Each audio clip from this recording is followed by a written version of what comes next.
नमस्कार दोस्तों, मैं पवन दुबे आपका स्वागत करता हूं कंप्यूटर मेनिया में। ये मेरा यूट्यूब चैनल, इसमें मैं कंप्यूटर से रिलेटेड सारी वीडियो डालता रहूँगा। तो आज की क्लास में हम समझने वाले हैं फंडामेंटल ऑफ कंप्यूटर के बारे में। कंप्यूटर होता क्या, उसकी बेसिक चीज़ों के बारे में हम इसमें समझने वाले हैं। तो जैसे कि मैंने बताया, हम समझेंगे आज फंडामेंटल ऑफ कंप्यूटर, जिसमें पहला टॉपिक है फुल फॉर्म ऑफ कंप्यूटर। जो कंप्यूटर की फुल फॉर्म है उसके बारे में जानते हैं ज़रा। सी से कॉमन, ओ से ऑपरेटिंग, एम से मशीन, पी से पर्टिकुलरली, यू से यूज्ड फॉर, टी से ट्रेनिंग, ई से एजुकेशन एंड आर से रिसर्च। इसका मतलब है कि ये बहुत ही आम जैसे ज़िंदगी में ये सब कंप्यूटर का इस्तेमाल बहुत ही आम हो गया है। हर जगह इस्तेमाल किया जाता है इसका, कहाँ कहाँ, ट्रेनिंग, एजुकेशन और रिसर्च पर्पस से। ठीक है, तो कहने का मतलब है कंप्यूटर एक ऐसा उपकरण है, एक ऐसा साधन है जो आजकल हमारी ज़िंदगी में बहुत आम हो गया है ट्रेनिंग, एजुकेशन और रिसर्च के लिए। ठीक है, आगे बढ़ते हैं। देखिए, आप सभी को पता है कि कंप्यूटर एक इलेक्ट्रॉनिक डिवाइस होता है। इसमें मेनली 4 डिवाइस होते हैं: मॉनिटर, माउस, कीबोर्ड और सीपीयू। ये 4 डिवाइस मिलकर ये कंप्यूटर का निर्माण करते हैं। ये एक इलेक्ट्रॉनिक डिवाइस होता है। आगे, कंप्यूटर को चार्ल्स बेबेज ने बनाया है। ठीक है, सीपीयू की बात कर लेते हैं। सीपीयू की फुल फॉर्म होती है central processing unit. Central processing unit. आगे बढ़ते हैं। आगे यहाँ पर है कि सीपीयू के बारे में जब पढ़ ही रहे हैं, थोड़ा सा और डिटेल में पढ़ लेते हैं। लिखा है कि इनके 3 इंटरनली पार्ट होते हैं, यानी कि सीपीयू के आंतरिक 3 भाग होते हैं: एएलयू, एमयू और सीयू। एएलयू से तात्पर्य है अर्थमेटिक लॉजिक यूनिट। इसका मतलब क्या होता है आगे समझेंगे, पहले सारी फुल फॉर्म समझ लेते हैं। एमयू का मतलब होता है मेमोरी यूनिट, सीयू का मतलब होता है कंट्रोल यूनिट। अब एएलयू के बारे में जान लेते हैं थोड़ा सा। एएलयू जो है सारा मैथमेटिकल वर्क करता है, जो भी प्लस माइनस डिवाइड मल्टीप्लाई, जो भी जैसे भी फॉर्मूले वाले काम है सारे एएलयू के अंडर में आते हैं। एमयू का मतलब है memory unit. Memory and store work के लिए इसका काम किया जाता है, किसी चीज़ को स्टोर करना, या फिर जैसे मेमोरी कार्ड होता है हमारे फ़ोन्स में और लैपटॉप में, उसी तरीके से एमयू का काम होता है। एमयू के 2 पार्ट होते हैं, प्राइमरी मेमोरी और सेकेंडरी मेमोरी। देखिए, प्राइमरी मेमोरी के अंदर 2 चीज़ आती है, रैम और रोम। रैम की फुल फॉर्म होती है रैंडम एक्सेस मेमोरी, और रोम के होते हैं रीड ओनली मेमोरी। रैम की बात करते हैं तो रैम हमारा यूज़ होता है किसी बदलाव और फाइल को चेंज करने के लिए। किसी फाइल में कोई बदलाव करना है या फिर वो फाइल दोबारा सेव करनी है तो रैम का इस्तेमाल किया जाता है। रोम जैसे कि नाम में ही है कि रीड ओनली मेमोरी, कि इसमें सिर्फ आप पढ़ सकते हो, तो वही है, पढ़ व देख सकते हो आप रोम के अंदर। क्लियर है? अच्छा, हम प्राइमरी और सेकेंडरी मेमोरी के बारे में भी थोड़े बहुत जान लेते हैं। प्राइमरी मेमोरी के अंदर आपका डाटा एक जगह सुरक्षित रहता है और डाटा प्रोसेस का इसका इस्तेमाल होता है।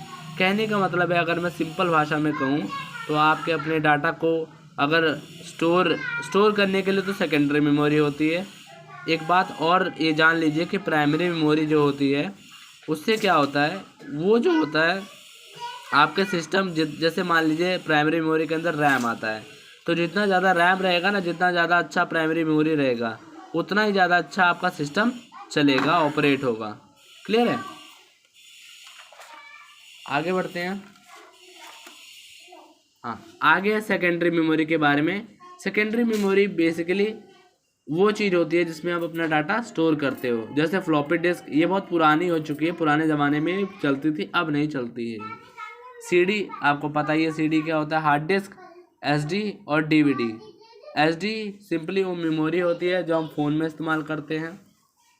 देखिए, हार्ड डिस्क की बात कर लेते हैं। इसमें 2 तरीके के हार्ड डिस्क होते हैं, इंटरनल हार्ड डिस्क और एक्सटर्नल हार्ड डिस्क। इंटरनल मतलब जो सिस्टम के अंदर लगते हैं सॉरी। एक्सटर्नल मतलब जो बाहर से लैपटॉप में लगाए जाते हैं, सिस्टम में भी कई बार बाहर से लगाए जाते हैं। डिवाइस 2 प्रकार के होते हैं, इनपुट डिवाइस और आउटपुट डिवाइस। देखिए, इनपुट डिवाइस क्या होता है? इनपुट डिवाइस वो डिवाइस होते हैं जो कमांड देते हैं। कमांड मतलब कोई आदेश देते हैं, कोई ऑर्डर देते हैं वो डिवाइस। देखते हैं यहाँ पे 8 types of input device. Input device 8 प्रकार के होते हैं: keyboard, mouse, mic, joystick, pen, light pen, scanner, modem और वेब कैमरा। इसका मतलब ये सारे 8 डिवाइस जो होते हैं वो कमांड देते हैं, कोई आदेश देते हैं, तब मॉनिटर या फिर कोई चीज़ उसे दिखाता है। यहाँ पे आउटपुट डिवाइस की बात करते हैं, रिजल्ट दिखाने वाले जो भी डिवाइस रिजल्ट दिखाते हैं उसे आउटपुट डिवाइस कहते हैं। आगे बढ़ते हैं, देखते हैं आउटपुट डिवाइस के कितने प्रकार होते हैं। यहाँ पे लिखा है कि there are 5 types of output device, 5 तरीके के आउटपुट डिवाइस होते हैं, मॉनिटर, प्रिंटर, स्पीकर, प्लॉटर और मॉडम। देखिए यहाँ पे मॉडम इनपुट भी होता है, आउटपुट भी होता है। मॉनिटर की बात करते हैं, मॉनिटर के 3 प्रकार होते हैं, CRT, LCD, LED। देखिए CRT जो मॉनिटर होता है आपने देखा होगा पुराने ज़माने में, आज भी कहीं कहीं होता है उपलब्ध, जिसमें पीछे से एक उसका बॉडी पार्ट निकला होता है, उस तरीके का होता है, थोड़ा लंबा चौड़ा होता है, ठीक है। वो ज़्यादा बिजली खपत करता है और ज़्यादा बिजली लेता है वो मॉनिटर। तो आजकल इसका ज़माना चला जा चुका है, अब LCD और LED का ज़माना है। तो 3 तरीके के मॉनिटर होते हैं। नेक्स्ट बात करते हैं प्रिंटर। प्रिंटर भी 3 तरीके के होते हैं, dot matric printer, inkjet printer और लेज़र प्रिंटर। आज इसमें क्या होता था, लेटर डॉट में प्रिंट होते थे, आजकल इन दोनों का इस्तेमाल होता है। जो कलर प्रिंट आउट होते हैं, जो black and white print out होते हैं, वो इन दोनों की मदद से निकाले जाते हैं। लास्ट हमारा टॉपिक, बढ़ते हैं आगे, जनरेशन ऑफ कंप्यूटर। कितनी जनरेशन है? 6 जनरेशन है, 6 जनरेशन होती है कंप्यूटर की।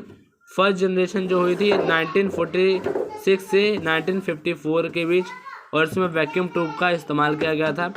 सेकंड जनरेशन जो हुई 1955 टू 1964 में हुई थी, इसमें ट्रांजिस्टर का प्रयोग किया गया था। थर्ड जनरेशन में 1965 से लेकर 1974, इसमें IC इंटीग्रेटेड सर्किट का प्रयोग किया गया। फोर्थ जनरेशन में 1974 से लेकर 2010 तक, इसमें पेंटियम प्रोसेसर का प्रयोग किया गया। फिफ्थ जनरेशन में 2010 से 2015 तक, इसमें इंटेनियम प्रोसेसर का इस्तेमाल किया गया।